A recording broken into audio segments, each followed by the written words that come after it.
I was 18 years old when I got married. I belonged to a very conservative family, a Baloch family, where good daughters never say no to their parents. My father wanted me to get married, and all I said was, if that makes you happy, I'll say yes. And of course, it was never a happy marriage. Just about after 2 years of getting married, about 9 years ago, I met a car accident. Somehow my husband fell asleep and the car fell in the ditch. He managed to jump out, saved himself. I'm happy for him. But I stayed inside the car and I sustained a lot of injuries. The list is a bit long. Radius ulna of my right arm were fractured. The wrist was fractured. Shoulder bone and collarbone were fractured. My whole rib cage got fractured. But that injury that changed me and my life completely was the spine injury. Many people came to rescue. They gave me CPR. They dragged me out of the car. And while they were dragging me out, I got the complete transection of my spinal cord. Those 2.5 months in the hospital were dreadful. I was at the verge of despair. One day, doctor came to me and he said, well, I heard that you wanted to be an artist, but you ended up being a housewife. I have a bad news for you. You won't be able to paint again. Next day, doctor came to me and said, your spine injury is so bad, you won't be able to walk again. I took a deep breath and I said, it's all right. Next day, doctor came to me and said, because of your spine injury and the fixation that you have in your back, you won't be able to give birth to a child again. That day, I was devastated. I started to question my existence. Why am I even alive? So what kept me going was, one day I asked my brothers, I know I have a deformed hand, but I'm tired of looking at these white walls in the hospital and wearing these white scrubs. Bring me some colors, bring me some small canvas. I want to paint. So the very first painting I made was on my deathbed, where I painted for the very first time. What an amazing therapy it was. Without uttering a single word, I could paint my heart out. I could share my story. People used to come and say, what lovely painting. So much color.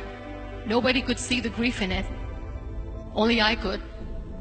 And that day I decided that I'm going to live life for myself. I am not going to be that perfect person for someone. I am just going to take this moment and I will make it perfect for myself. That I'm going to fight my fears. So I wrote down one by one all those fears. And I decided that I'm going to overcome these fears one at a time. You know what was my biggest fear? Divorce. But the day I decided that this is nothing but my fear, I liberated myself by setting him free. And I made myself emotionally so strong that the day I got the news that he's getting married, I sent him a text that I'm so happy for you and I wish you all the best. And he knows that I pray for him today. Number 2 was, I won't be able to be a mother again. And that was quite devastating for me. But then I realized there are so many children in the world, all they want is acceptance. So there is no point of crying, just go and adopt one. And that's what I did.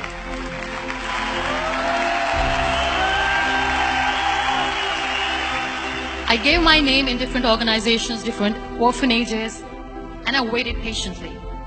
2 years later, I got this call from a very small city in Pakistan. I got a call and they said, are you Muniba Mazari? There is a baby boy and would you like to adopt? I could literally feel the labor pain. I said, yes, yes, I am going to adopt him. I am coming to take him home. And that day, I was 2 days old, and today he's 6. You know, when you end up being on the wheelchair, what's the most painful thing? People think that they will not be accepted by the people because we, in the world of perfect people, are imperfects. So I decided to appear more in public. I started to paint. I have done a lot of modeling campaigns. I decided that I'm going to join the national TV of Pakistan as an anchor person. I became the National Goodwill Ambassador for UN Women Pakistan, and now I speak for the rights of women, children. I was featured in BBC 100 Women for 2015. I'm one of the Forbes 30 under 30 for 2016. So when you accept yourself the way you are, the world recognizes you. It all starts from within. We have this amazing fantasy about life. This is how things should work. This is my plan. It should go as per my plan. If that doesn't happen, we give up. I never wanted to be on the wheelchair. Never thought of being on the wheelchair.